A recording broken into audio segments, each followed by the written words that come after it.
film, c'était à la Cinémathèque. Et quand j'ai raconté ça à mon arrière-grand-père, il était super étonné qu'on voit encore ce film. En fait, ils s'en foutaient d'avoir été un des premiers acteurs du cinéma. Mais moi, quand j'étais petite, c'était une histoire qui me fascinait. Ma sœur et son premier mari qui voulaient faire l'IDEC m'ont sorti du quartier. Ils m'ont emmené au Festival d'Avignon. On allait voir des films et on discutait de tout ça, c'était passionnant. Ça m'a donné envie de faire l'IDEC, la FEMIS aujourd'hui. Donc j'ai passé le concours tout de suite après le bac. Et j'ai réussi, contre toute attente. J'ai dû déménager très vite à Paris et je me suis retrouvée au milieu d'étudiants plus âgés, parisiens, qui avaient déjà fait bac plus 5 ou 6. Et moi j'étais larguée. Oh là là, il a fallu que je rame pour me mettre au niveau. Enfin, je sais pas si j'y suis même arrivée aujourd'hui. Après, j'ai travaillé avec des réalisateurs de documentaires passionnants. Et ils m'ont beaucoup appris, chacun dans son style. J'avais même oublié que j'avais fait un film de promotion, Rencontre 20 minutes, qui explorait déjà mon style et ce travail à la marge entre documentaire et fiction. Mais ça, je l'ai développé dans mon premier film, Mix Up.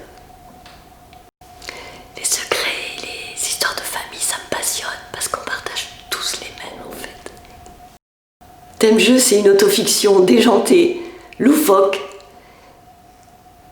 osée. J'ai tourné mon premier film Mix Up en Angleterre avec des Anglais. Et à cette époque-là, je parlais pas très bien anglais. Donc j'étais très captivée par leurs gestes, par les non-dits, par l'inconscient en fait, que j'ai traduit en images. Et ça, c'est vraiment... quand on est dans un autre pays, on est déstabilisé. Et c'est bien d'être déstabilisé. Demain, je serai toujours aussi révoltée. Nuit debout, les gilets jaunes, ça bouge. Les citoyens doivent reprendre le contrôle. Et voilà, les masques arrivent fort à propos pour nous museler. Mais ça va se réveiller, ça vibre.